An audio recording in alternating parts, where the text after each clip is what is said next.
రాజ్యాంగ నిర్మాత Bharat Ratna doctor BR Ambedkar జయంతి సందర్భంగా పలువురు రాజకీయ ప్రముఖులు నివాళులు అర్పిస్తున్నారు. అంబేద్కర్ సూచించిన మార్గంలో నడుద్దామని ఏపీ ముఖ్యమంత్రి చంద్రబాబు అన్నారు. ఈ సందర్భంగా అంబేద్కర్ సేవలను సీఎం చంద్రబాబు స్మరించుకున్నారు. వ్యక్తిగా తయారు కావాలి.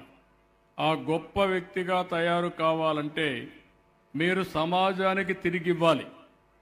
ఈరోజు డాక్టర్ గారు చెప్పారు, నేను కంటి ఆపరేషన్లు ఒక మొబైల్ క్లినిక్ పెట్టి నేను చాలామంది చేస్తున్నాను, చాలా సంతోషం. అదే మరి వేరియస్ పీపుల్ అనేక రకాలుగా చేస్తున్నారు. సేవలు అందించడం ఒక వ్యక్తి అయితే ఆ కుటుంబాన్ని కాంప్రహెన్సివ్గా పైకి తీసుకురావడం, ఆ కుటుంబానికి కావాల్సింది మామూలు సర్వీస్ కాదు, సరైన సమయంలో సరైన ఆలోచన ఇవ్వడం. ఒకరి జీవితంలో ఒక సరైన సమయంలో సరైన ఆలోచన ఇస్తే ఆ ఆలోచన ఆ జీవితాలనే మారుస్తుంది.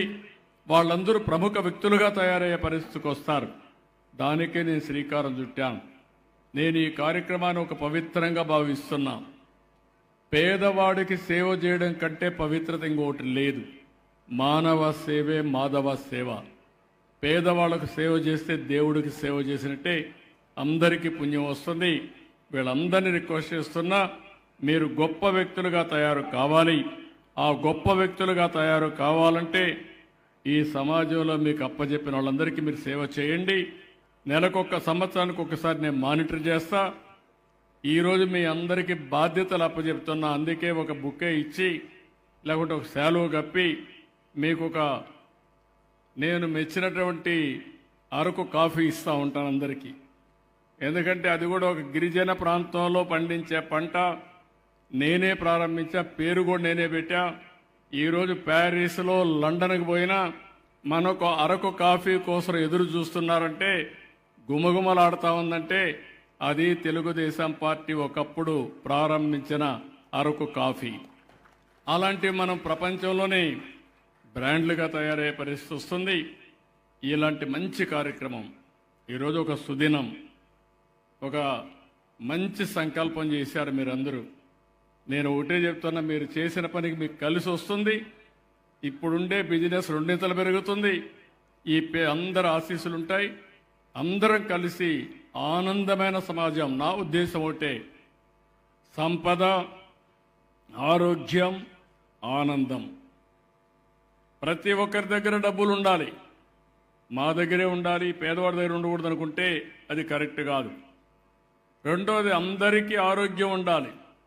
దానికి కూడా నేను ఈ మధ్య ఆరోగ్య సూత్రాలు మాట్లాడుతున్నా, తక్కువ తిండి తినాలని. అది కాకుండా తినే తిండి కూడా న్యూట్రిషియస్ ఫుడ్ తినాలని. మూడోది, ఆనందంగా ఉండాలి.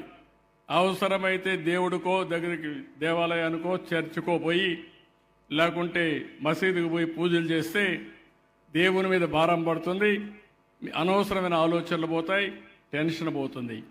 ఈ మూడు ఉండి ఈ సమాజం ఆనందంగా ఉంటే చూడాలని నా ఏకైక కోరిక. తప్పకుండా చేస్తా. నేను ఏ పట్టు పట్టుకున్నా అది సాధించే వరకు నిద్రపోకుండా ఉడుం పట్టుబట్టే బాధ్యత నాది, నా సంకల్పం అది. ఎప్పుడు చేస్తున్నా, మళ్ళీ చేస్తా. ఈరోజు మిమ్మల్ని చూశాను, నేను చెప్పింది అర్థం చేసుకోవడానికి చాలా సమయం ఉన్నారు మీరు. చాలా మీటింగులు చూశాను. నేను పిల్లలకైతే నేను లాస్ట్లో ఫోటో ఇస్తానంటే మీరు ఫోటో ఇచ్చే వరకు మేము పోమని వెయిట్ చేసే పరిస్థితికి వచ్చారంటే అది వాళ్ళ యొక్క సంకల్పం, వాళ్ళ యొక్క పట్టుదల.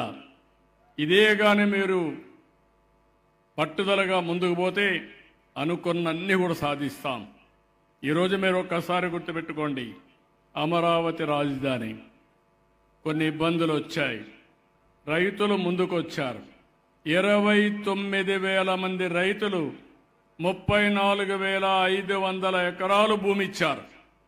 ఇది ప్రపంచంలో ఎక్కడా జరగలేదు. అలాంటిది అమరావతిలో జరిగింది. పోయిన ప్రభుత్వం అన్యాయం చేస్తామంటే పోరాడారు, పోరాడి కాపాడుకున్నారు. ఇప్పుడు నేను హామీ ఇస్తున్నా, ఎవరైతే ఇక్కడుండే అమరావతి రైతాంగం, రైతు కూలీలకి న్యాయం చేసే వరకు నేను వారికి అండగా ఉంటానని మరొకసారి ఈ సభ ద్వారా హామీ ఇస్తున్నా. అవసరమైతే వాళ్ళల్లో కూడా ఒక ఇంటికి ఒక పారిశ్రామికవేత్తగా, ఒక ఆంట్రప్రెన్యూర్గా తయారు చేస్తాం. రైతు కూలీలకైతే 5,000 రూపాయలు పింఛన్ ఇచ్చాను.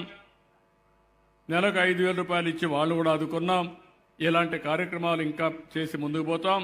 చివరిగా ఒక మాట, మనం ఈ పనులన్నీ చేస్తున్నామంటే ప్రజల కోసం చేస్తున్నాం.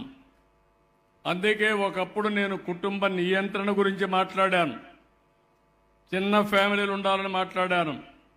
కొన్ని చట్టాల్లో మార్పులు తీసుకొచ్చి 2 కంటే ఎక్కువ పిల్లలుంటే స్థానిక సంస్థల్లో పోటీ చేయడానికి అర్హత లేదని నేనే ఒక చట్టం తీసుకొచ్చాను. ఇప్పుడు జనాభా తగ్గిపోతా ఉంది. ఇప్పుడు మళ్ళా నేనే మాట్లాడుతున్నాను, ఏదైతే పాపులేషన్ మేనేజ్మెంట్ అని, కనీసం ప్రతి ఒక్కరికి 2 కంటే ఎక్కువ మంది పిల్లలు ఉండాలి. 2 కంటే తక్కువ ఉంటే ప్రమాదం. దానివల్ల జనాభా లేకుండా పోయే పరిస్థితి వస్తుంది. రేపు కష్టపడినా ఎవరి కోసం కష్టపడతాం అనే ఆలోచన వచ్చే పరిస్థితి వస్తుంది.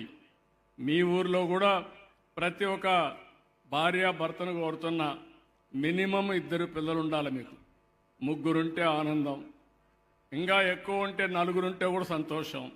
కానీ మినిమం మాత్రం 2 ఉండాలి. అప్పుడే సమాజం శాశ్వతంగా ముందుకు పోతుంది.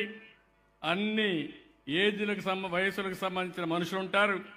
దానివల్ల మనం రాబోయే రోజు చాలా దేశాల్లో తప్పు చేసుకున్నారు. సరైన సమయంలో చెప్పకుండా, ప్రయత్నం చేయకుండా జనాభా తగ్గిపోయి అక్కడ ముసలివాళ్ల సంఖ్య పెరిగింది, చిన్న పిల్లల సంఖ్య తగ్గిపోయింది. కొన్ని దేశాలకు మనం మనుషులు పంపించే పరిస్థితికి వచ్చాం అక్కడ సేవలు చేయడానికి. ఇది కూడా ఎక్కడికక్కడ మాట్లాడుకుంటూ ముందుకు పోదాం. చాలా సంతోషం.